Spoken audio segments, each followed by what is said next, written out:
Kamu pernah gini juga gak waktu kecil?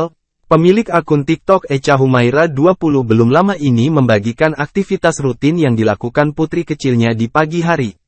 Layaknya anak kecil yang tak ingin ditinggal pergi orang-orang tersayang, hal itu yang turut dilakukan oleh bocah perempuan ini. Setiap paginya, ia selalu memegangi kaki sang ayah sampai terseret, seraya tak ingin ditinggal dan ingin sang ayah terus ada di sisinya. Kegiatan itu selalu dilakukan bocah perempuan itu saat ayahnya hendak pergi bekerja.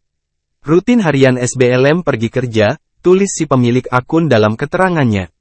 Tentu saja, potret itu langsung menuai banyak respons warganet. Banyak di antaranya yang juga saling bercerita soal hal-hal kecil yang dilakukan sang buah hati saat hendak ditinggal bekerja. Anakku masuk ke mobil pas lagi dipanasin, suamiku masih sarapan.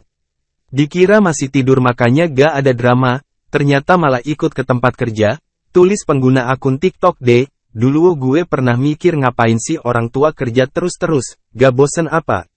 Sekarang gue udah kerja bilek, kata akun TikTok Vikadila.